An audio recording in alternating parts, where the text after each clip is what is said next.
Hi there, and welcome to Keeping Up with Jones, the somewhat bi weekly show about what's going on with me, what's happening with the band, and basically anything else that we want it to be about.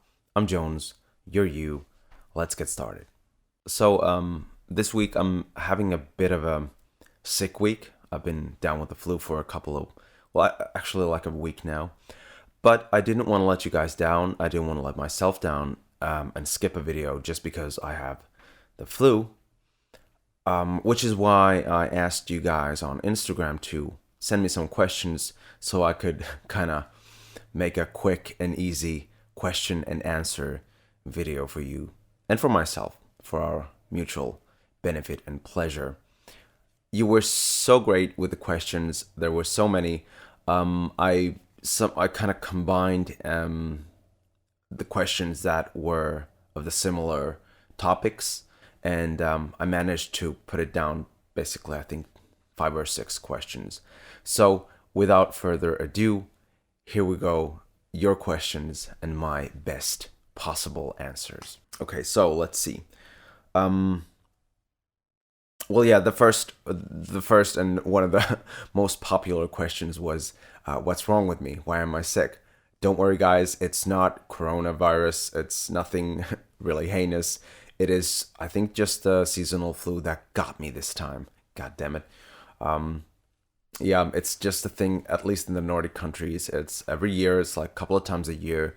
The flu just swipes over the whole country, and if you're unlucky enough, you'll be in a room with a person who's got it, and or something like you get it from somewhere. So I was unlucky. Gladly, I had nothing really crucial to do or to sing right now because, as you maybe can hear, my voice is kind of shot. But yeah, I'm all right. Just a flu. Nothing really serious. Don't worry. All right. So on to the other questions. Here's one.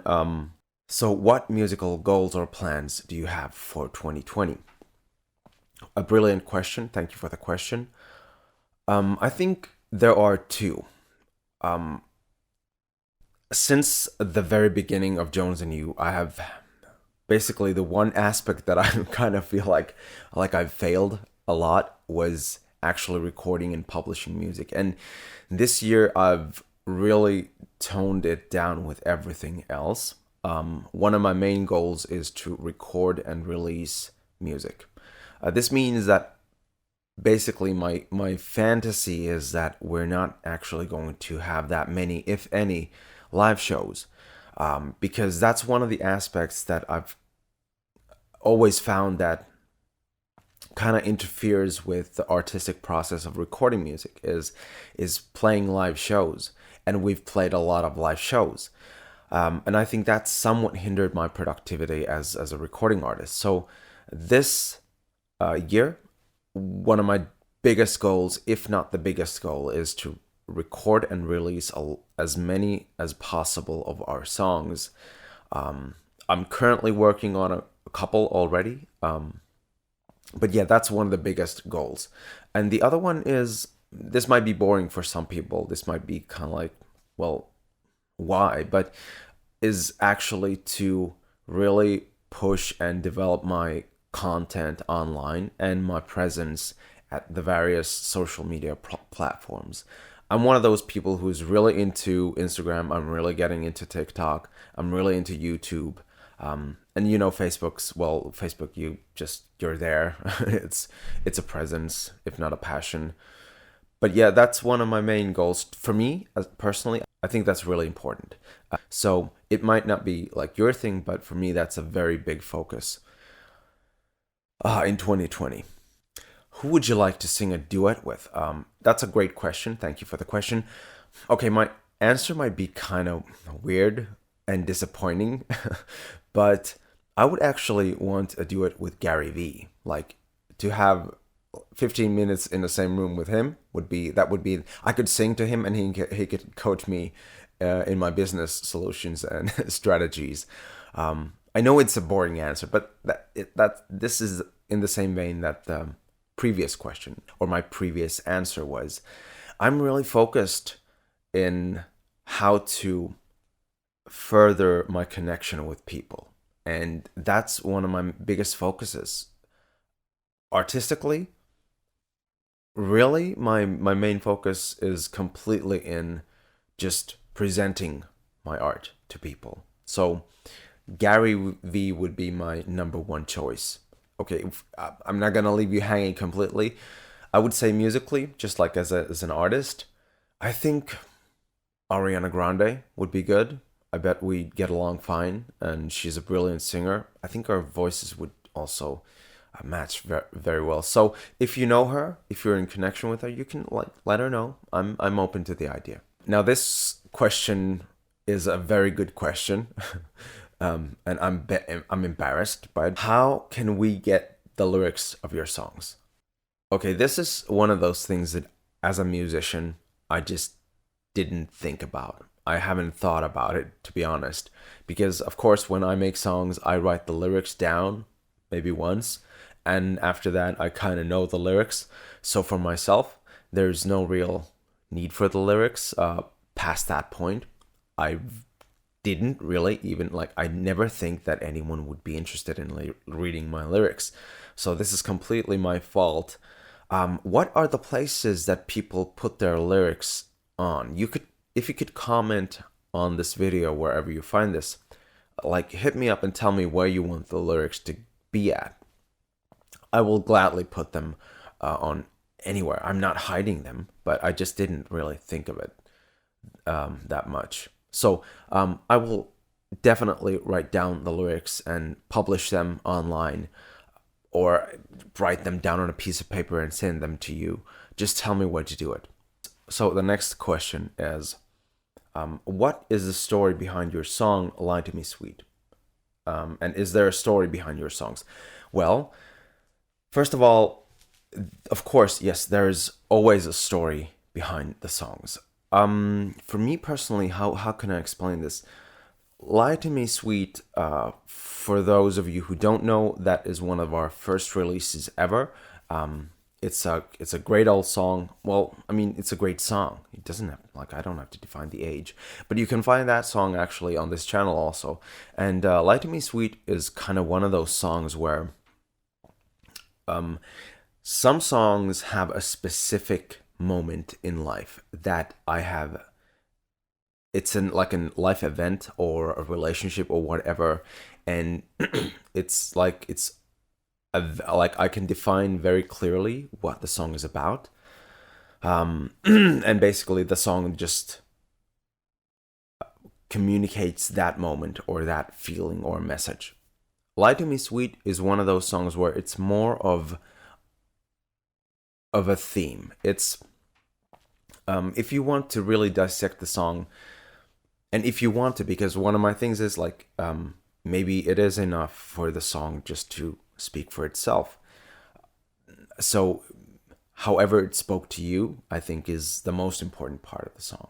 But however, if you want my take on Lie to Me Sweet, here it is. It's more in the theme of freedom, and how small moments in our lives can actually be very meaningful. And even though it's like, for example, a relationship, or whether it be emotional or sexual, it shouldn't, like, in my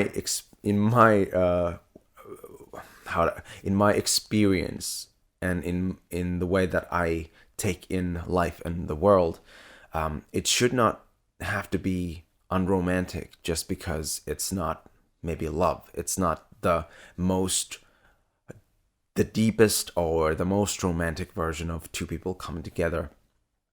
So that side, it's kind of sometimes you have fun with, can I tell this story in a romantic and a beautiful way of a subject matter that sometimes may be perceived as being a bit unromantic.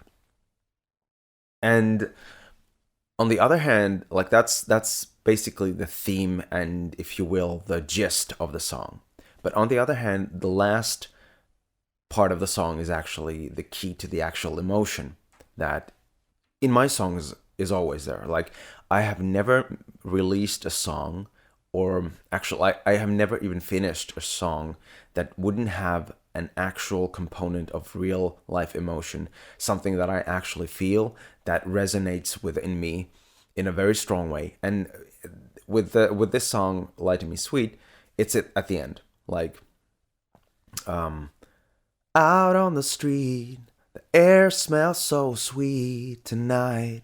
And that is basically the part where I am very honest about how much freedom means to me, how sweet the feeling of being unattached and completely unbound emotionally is.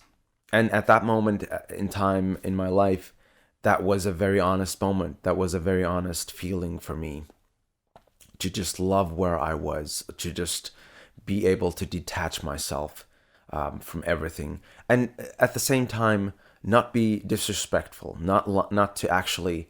If you think about the phrase, if you think about the lyric of "lying sweet," it actually means that you're not being deceitful, even though you're not actually, like, if you know the feeling of kind of pretending love or playing love, which is, it's so good sometimes. It feels so good sometimes, as long as you both are in it. So I don't know if I'm making a whole lot of sense, but it means that you both are lying to you both are lying to each other, and you both kind of know it's a lie, it's a moment, it's not, this is not going to be a romance for the ages, but it still can be very true and very fun and shared experience. So this is my explanation of the lyrics to "Lie to Me Sweet." I hope it made any sense. I hope it kind of satisfies your curiosity about the song. Yeah, the final question that I chose was, what inspired you when you're writing? I guess this means is like, just in general, what inspires me. You know, like I said about the song just a moment ago, I'm inspired of emotion, and I'm inspired by places that have meaning to us, about memories that have special meaning, and that for me informs my songwriting a lot. I'm not a story person per se. I come up with melodies that actually speak to me as memories. Like, resonation is a, I always use the word resonation. I always use the word when I describe my songs to other songwriters, is I always tell them how something resonated with me, and that's how I feel music in a very it's like, because music is resonation. It is the resonation of sound in your ears, and then your brain interprets that. But it's very much colors and resonation and melodies, and that actually informs me of whatever the song is gonna be. And it's like I always say, for me, the lyrics of the song is actually just a frame that you put around the painting, and the melodies are just like the melody, the feeling of the song. That's the color. That's basically all you need in my songs, at least for me, is like, it's all you need to actually understand the song. And the lyrics are just like a touch on the surface to contextualize it and deliver it to you a little bit quicker, and get you into the mind frame that I was in when I was making the song. But the story is always in the composition. If you want to get technical, it's in the composition for me. So to me, it's not about the lyrics as much. Although I do take great care with the lyrics. This isn't to be understood as I don't care about lyrics, but rather that's the final touch. True events inspire me, and the will to make those events come out beautiful. Whatever it is, I want to make it come out beautiful. That's my mode of thinking. That's my, if you will, the optimist in me, to change tragic events in my own life, or tragic love events or what have you, into beautiful things. because that is how I perceive the world. My mind changes things into colorful, maybe somber, never actually sad, never actually desperate, but rather optimist, lesson learned. That's my mode of thinking when I'm writing songs. I realize that I'm being so meta when I'm talking about this, and I apologize. It's like when I start talking about it, I kind of just, I find this is why I make songs about these things. This is why I don't write essays. This is why I don't hold speeches about these things, because in its very essence, a song is 2 minutes that explains all of this to you with the art of music. And that's the thing that inspires me in music, is it's such a short time, and you can tell a story that's vast. That's the life you live. Yeah. So, okay, this is what you get when you ask me about my music. It's never simple, because it's not like it's not cut and dry. And I may change my mind about all of these things in a minute. But right now in my life, and I think this far in my life, art is about that, expressing in a very little time very big emotions, and the skill and the art of actually trying to do that. So, yeah, thank you for the questions. I really enjoyed the questions. They were great questions. I hope my answers were adequate, at least. And yeah, I think we're all up to date. Great job. Now, if there's anything else, leave your comments, your questions, or your solicitations in any of the social medias you can find me from, or if you see me on the street, come ask me there. Everything's good. Now, I will beat this flu, and I will be back very shortly. In the meantime, find your way and tell your story, and let's do it together. I'll talk to you later.